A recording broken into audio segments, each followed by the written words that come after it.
Pessoal, bem-vindos de volta. Continuamos aqui direto do Expo Center, aqui no Transamérica, direto de São Paulo. Estamos no FinTouch 2023. Meu nome é Gabriel Pereira.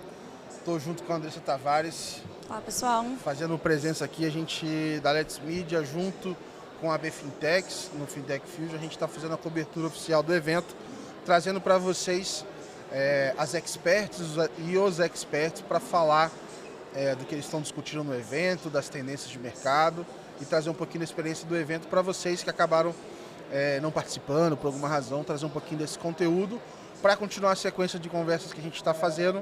A gente vai bater um papo agora com a Fernanda Zago, que é cofundadora e CEO da WePayments. Um prazer te receber, seja bem-vinda, Fernanda. Prazer o meu, pessoal. Um prazer. Muito obrigado pelo convite. Um prazer estar aqui e poder contar um pouco sobre a minha história, a história da empresa. Boa. Então, vamos começar do começo, né? Acho que no bastidores a gente já ouviu aqui que a empresa é super recente. Eu já fico com uma curiosidade dobrada, porque criar uma empresa recentemente, com a proposta que vocês têm, com pandemia no meio, acho que tudo isso é desafiador. Então eu quero saber um pouco mais de onde nasceu o WePayment, saber um pouquinho mais dessa história, como é que foi um pouquinho do começo da empresa. Combinado. Bom, eu tenho um pouco mais de 12 anos de experiência já nesse segmento, na indústria de pagamentos cross-border. Eu fui uma das precursoras no Brasil, ajudei uma empresa uruguaia a estruturar, a criar toda a infraestrutura brasileira, então responsável por todos os bancos de câmbio, os bancos comerciais, os meios de pagamento. Acabei ajudando essa empresa a sair de 5 colaboradores para 60 colaboradores, né? Então, eu construí toda a minha experiência em cima desse negócio, numa época que não existia nenhuma regulamentação específica. Aqui a gente estava falando de meios de pagamento alternativos cross-border, né? Então, naquela época, a gente conseguia adquirir um produto ou um serviço usando o cartão de crédito internacional. E o alcance disso para os brasileiros era muito pequeno, porque a grande parcela da população brasileira não tem um cartão de crédito internacional, não tem nem um cartão de crédito, quem dirá um cartão de crédito internacional. Então, a ideia naquela época surgiu como: precisamos dar mais acesso aos brasileiros para poderem comprar produtos e serviços no exterior, e isso eram os meios de pagamento alternativos. Então, naquela época a gente estava falando TED, boleto, né? Essa era a solução. Então eu comecei lá em 2011, vim construindo minha carreira em cima desse segmento. Fiquei como country manager e gerente de operações dessa empresa, que depois abriu IPO, virou o primeiro unicórnio uruguaio, até o final de 2018. E foi quando eu tinha interesse em fazer mais, mesmo dentro dessa empresa, né? Eu quero fazer mais, eu quero desenvolver melhor certos produtos. E a empresa tinha outras prioridades, outro foco, expansão internacional. E foi aí que eu falei: quer saber, acho que eu estou pronta. Eu vi uma oportunidade de mercado, falei: esse produto ele pode se tornar um negócio. Tinha um gap de mercado, os clientes querendo um produto melhor, mais sofisticado, mais escalável. E eu falei: acho que com a minha experiência também está na hora de eu tentar voar solo. E foi assim que nasceu a WePayments, nasceu de uma oportunidade de mercado, mas também combinada com uma experiência profissional, né? Eu acho que o empreendedor ele tem que estar no momento certo, ele tem que ter a experiência correta, ele tem que estar no momento certo de vida, mas também, obviamente, tem que ter uma oportunidade de mercado, senão a gente não vai conseguir vender gelo no Alasca. Tem que estar antenado, né? Ver o movimento, ver qual a necessidade ali, identifica a oportunidade, já junta o útil ao agradável com todo o seu background, com todo o seu conhecimento, e aí nasce a WePayments. Exato. E aí, tinha uma ideia na cabeça até esse momento, né? Como que dessa ideia da cabeça e essa oportunidade de mercado nasce um negócio. Né? E aí você precisa conhecer pessoas que vão junto com você nesse sonho, né? Então eu fui apresentada ao meu sócio fundador, que é o Matheus, através de uma amiga que a gente tem em comum. E aí a gente falou: putz, encontramos dois loucos aí que querem, que venham com oportunidade de mercado. Escolher alguém para a sociedade também não deve ser um processo simples, né? Não é um processo simples, é um processo bem delicado. Então a gente... eu lembro até no dia que a gente se conheceu, a gente sentou e a gente discutiu: por que você quer empreender? O que você quer como empresa? O que você quer como empreendedor? O que você quer para a tua pessoa física? E a gente viu que a gente tinha valores muito similares, a gente viu que a gente queria construir uma empresa que era uma empresa do bem. Essa empresa ela tinha que fazer o bem para os seus colaboradores, para os seus sócios, para os seus investidores, para os seus clientes, para os seus parceiros, ou seja, ela precisaria criar relações ganha-ganha, ela tinha que fazer sentido ali, além de resolver uma dor no mercado. E a gente também tinha na nossa cabeça que o nosso maior pilar são nossos colaboradores. Então a gente falou, a gente quer que todos os colaboradores que entrem com a gente nessa jornada, eles evoluam profissionalmente, pessoalmente e financeiramente. Então a gente veio com essa similaridade em termos de valores, em termos de o que eu quero como empreendedor, o que eu quero com relação à grana, como que eu vou trabalhar para a empresa no dia a dia, quanto que eu vou me dedicar.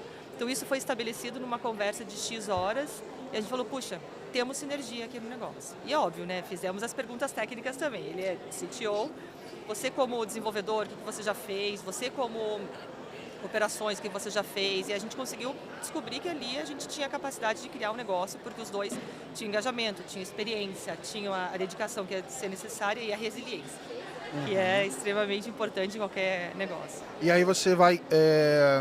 a gente fala de começar, de fazer MVP e etc. Mas quando a gente fala de pagamento cross-border, eu fico imaginando que você tem um tamanho mínimo para se começar, né? Você não vai... você se organizar e oferecer esse serviço. Não é algo que você pode começar tão MVP. Enfim, como é que você estrutura essa empresa nesse momento para falar assim, beleza, aqui eu quero atacar esse mercado, eu consigo atacar com esse nível de estrutura, de investimento? Como é que foi essa primeira parte? Eu acho que a vantagem que a gente teve foi realmente a experiência no mercado, sabe? Que a experiência que eu já tinha, outras pessoas que estavam com a gente lá no começo também tinham uma grande experiência, então a gente já construiu um sistema que ele era um sistema olhando para uma operação muito escalável. Legal. Todo MVP, a gente continua com o conceito de MVP na empresa até hoje a gente já está com 58 colaboradores, várias áreas super estruturadas, mas a gente ainda tem o conceito de MVP. Agora, o nosso MVP, ele é o Minimum Viable Product, mas ele é um produto viável com qualidade. Ou seja, eu não estou jogando qualquer coisa, ele tem uma qualidade. A gente sabe que ele é MVP porque ele vai ter estágio 2, 3, 4, 5. Então, naquela época, a gente veio com essa mesma mentalidade. A gente vai entregar um produto que é o mínimo produto que o mercado precisa receber. E a gente tinha um produto que era bem específico, que foi esse gap de mercado que a gente percebeu, que é o payout, que a gente chama, né? A entrada de recursos no Brasil e o pagamento de várias pessoas. Então, a gente se tornou especialista nisso. E aí construímos toda a estrutura relacionada a isso, mas naquela época, 2019, a gente tinha um time de 5 pessoas, 4, 5 pessoas, era um time bem pequeno. E aí o desafio naquela época era como que com esse time, com essa plataforma, eu vou atrair clientes, né? Então, acho que é o desafio de todo mundo. E aí a gente começou a atrair clientes por conta do nosso relacionamento, que eu acho que é muito comum também nas startups, nas empresas pequenas que não tem funding ou tem um funding muito pequeno, é você começar através da tua rede de relacionamentos, começar a falar, puxa, eu resolvo essa tua dor. Então venha e eu começo a vender para você. Você tem eu ia perguntar em cima igual você falou do payout, para entender um pouco desse exemplo, tangibilizar quem tem essa necessidade, como é que esse dinheiro vem de fora, como explicar bem assim, no básico, assim, para um caso de uso que é mais corriqueiro. Assim. Tá. Bom, hoje a gente é uma plataforma completa de pagamentos, né? Hoje a gente não faz só o payout, a gente faz o pay-in também. Ou seja, o pay-in é a cobrança e o payout é o pagamento a terceiros. A gente pode operar, e a gente já opera em diversas indústrias, em diversos segmentos. Então, a gente pode operar para e-commerces, caso AliExpress, onde a gente brasileiro compra lá no AliExpress. A gente pode operar para SaaS. Por exemplo, eu sou consumidor do Spotify, eu pago o Spotify, eu nem sei que eu estou pagando Spotify pro Spotify, estou achando que eu estou fazendo um pagamento local e, na verdade, é uma empresa internacional. Depois a gente tem outros casos, por exemplo, o Airbnb que precisa pagar os donos dos imóveis no Brasil. Esse é um caso de payout. O Airbnb que precisa cobrar dos brasileiros que estão alugando imóveis na sua plataforma. Esse é outro use case. O caso é sempre uma empresa internacional de base tecnológica, né? Porque ela precisa poder vender os seus produtos ou serviços através de um app ou através de um site. E precisa de um meio de pagamento que funcione eletronicamente e não tem filial no Brasil. Ou tem e não quer usar, mas normalmente eles não têm filial no Brasil. Então, a gente consegue oferecer para eles a mesma experiência do que se eles tivessem uma entidade legal brasileira. Hoje a gente se coloca no mercado como especialistas em pagamentos cross-border instantâneos. Então, essa empresa internacional, ela consegue ter exatamente a mesma experiência do que se ela tivesse uma filial brasileira. Ela consegue cobrar e pagar em tempo real. Então, por exemplo, se às 2 horas da manhã de sábado o Airbnb ele quer pagar o dono do imóvel aqui no Brasil, às 2 horas da manhã eu tenho capacidade de pagar esse dono do imóvel de forma instantânea. No momento que ele starta a operação lá, eu recebo instantaneamente através da API e eu consigo pagar esse beneficiário final de forma instantânea também, como se ele estivesse aqui no Brasil. É uma facilidade que muito desses SaaS e outros caras, vamos dizer assim, que alguns anos atrás, imagino o terror fiscal e de fluxo de pagamento e recebimento, como é que isso não era, A né? demora, né, para processar o pagamento, a gente está falando hoje de pagamento instantâneo, mas eu imagino que alguns anos atrás o fluxo disso era bizarro, né? Fora Imagina. conciliação, outras demandas que vão aparecendo por conta de, às vezes assim, por não ter um fluxo organizado e etc., você cria um fluxo paralelo e aí vai criando outras dores O famoso puxadinho. por ter esse fluxo. E hoje, como que estão os planos de vocês? Como é que vocês estão? Qual indústria que vocês atendem mais? Quem que vocês estão olhando? Tem vários mercados pipocando aí na internet, tem, sei lá, desde jogos, compras, apostas, sei lá, tem de tudo hoje em dia. O que hoje é atrativo, o que hoje demanda esse fluxo? Hoje a gente não foca numa indústria específica, sabe? A gente consegue atender, através dos nossos produtos, as mais diversas indústrias. Como você citou, tem segmentos específicos que estão crescendo muito, né? Que estão, segmentos que estão passando por um processo de regulamentação agora, então a gente vê que é uma indústria interessantíssima, onde tem um volume gigantesco, onde tem todos os parceiros aqui, muitos deles também olhando para esse segmento.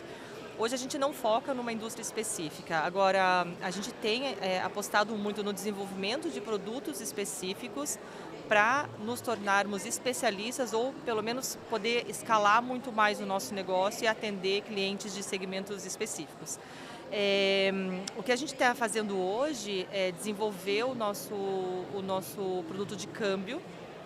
A gente já é uma instituição de pagamento autorizada, nós recebemos a autorização em março desse ano.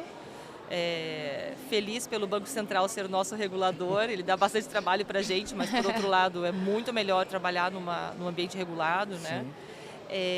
E aí a gente já está apostando a gente já solicitou uma autorização para operar em câmbio. Com a mudança da regulamentação de câmbio no final do ano passado, o Banco Central permitiu que instituições de pagamento autorizadas solicitassem uma autorização para operar em câmbio. Então a gente adoraria ser pioneiro nessa indústria, a gente já está construindo e através de um parceiro desenvolvendo toda a infraestrutura.